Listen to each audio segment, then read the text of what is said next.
Graduated as an imam in 2003. Since 2007, he has been serving as an imam of the Ahmadiyya Muslim community in Malta. He is a prolific writer, regularly writes in national and international newspapers and journals in Urdu, English and Maltese languages. Imam Atif believes in religious freedom and interreligious dialogue and collaboration. Furthermore, he also actively participates in social and humanitarian activities. He believes and practices the revolutionary motto of the Ahmadiyya Muslim community, which is love for all, hatred for none. Imam Atif.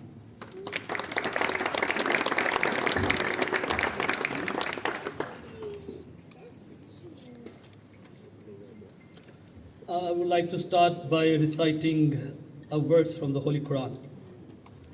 أعوذ بالله من الشيطان الرجيم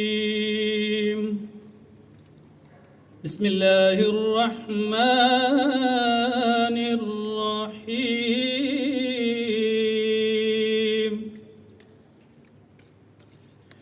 يا أيها الناس إنا خلقناكم من ذكر وأنثى إنا خلقناكم من ذكر وأنثى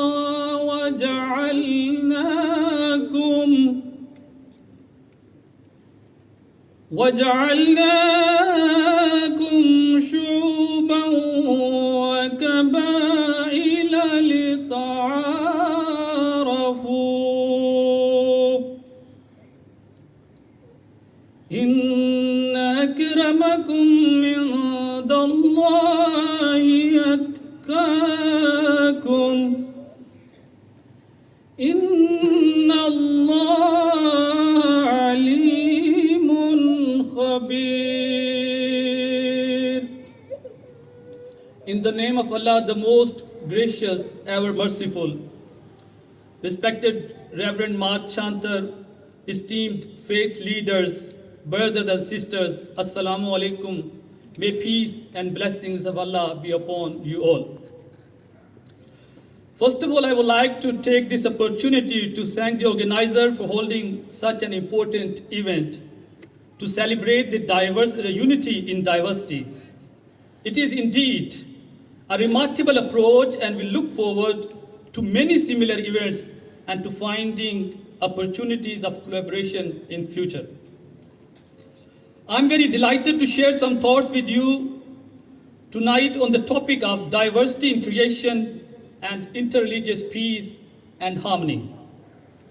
In the Holy Quran, Almighty Allah presents the entire creation as a great sign and calls the mankind to ponder over His creation and says that among His signs is the creation of the heavens and the earth and the diversity of your tongues and colors, in that surely are signs for those who possess knowledge. The verse I recited, it translates, O mankind, we have created you from male and female, and we have divided you into tribes and sub-tribes that you may recognize one another. In these verses, Almighty Allah highlights the fact that God alone is the creator. Secondly, all human beings are equal with all their diversification of color, creed, and religious beliefs. Thirdly, we must learn lessons from the diverse and harmonious creation of God, as all the planets, stars, and galaxies of this beautiful universe coexist in absolute harmony with all their distinctive roles. Similarly, mankind is required to live together in peace, tolerance, harmony, and with the spirit of universal brotherhood, with all their unique cultural and religious beliefs and understandings. The Holy Quran starts with these words, in the name of Allah, the most gracious, ever merciful. All praise belongs to Allah, the Lord of all the worlds and all the people. These words show clearly that God is of all people. These words alone can set the standard of respect, peace, universal brotherhood, and religious harmony. More than 1500 years ago, in his farewell address, the holy founder of Islam, the Holy Prophet Muhammad, peace be upon him, highlighted this universal principle of equity and equality of mankind by declaring that, O people, your Lord is one. You are the progeny of Adam and Eve. You are brothers and sisters. All of you are equal. An Arab has no superiority over a non-Arab, nor a non-Arab has any superiority over an Arab. Also, white has no supremacy over a black, nor does a black have any supremacy over a white, except by piety, righteousness, and good deed. Furthermore, for the creation of harmonious world, the Holy Quran declares the universality of prophethood, promotes reverence to all the religions and to their holy founders, and makes it incumbent upon all Muslims to believe in all the prophets of God. Respecting religious sentiments is another invaluable lesson taught to us by the Holy Prophet Muhammad, peace be on him, as a means to fostering interfaith reconciliation. Once during his lifetime, a Muslim and a Jew involved in an argument both claimed and counterclaimed the supremacy of their prophets.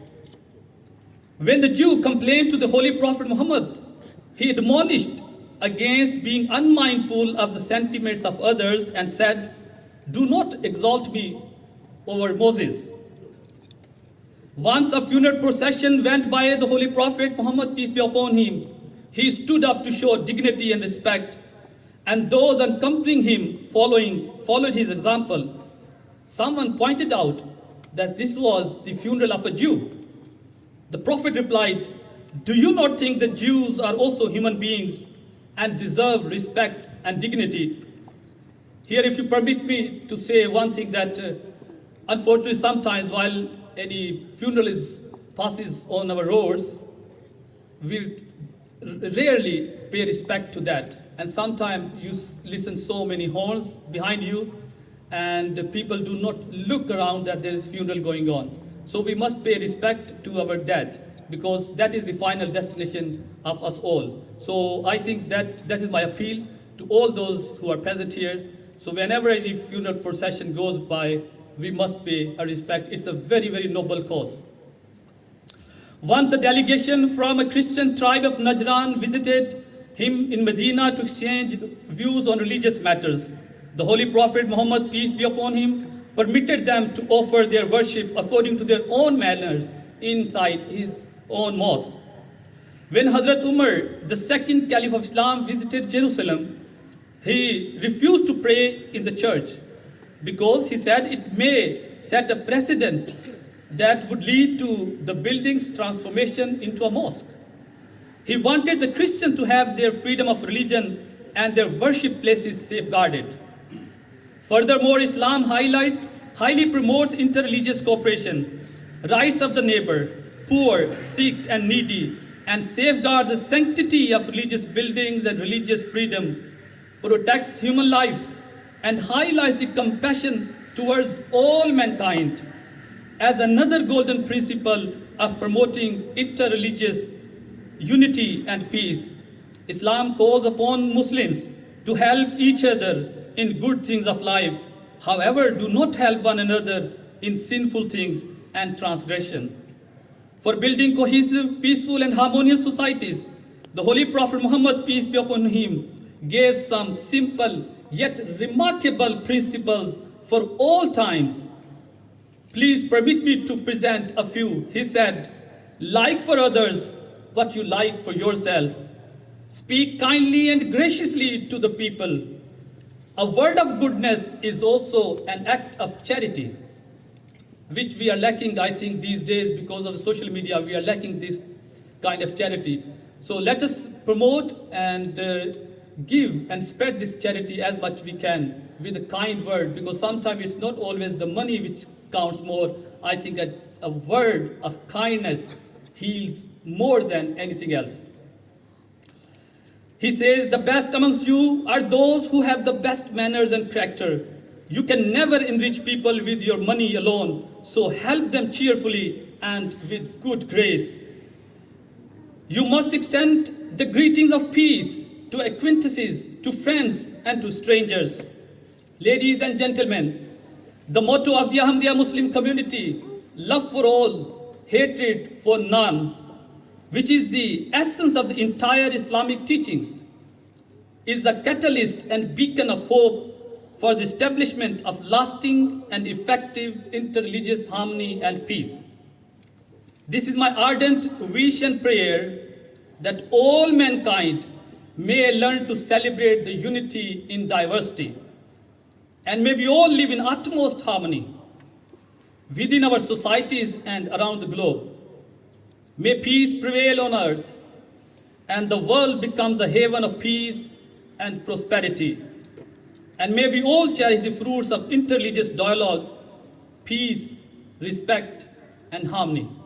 Thank you very much. God bless you all. Amen.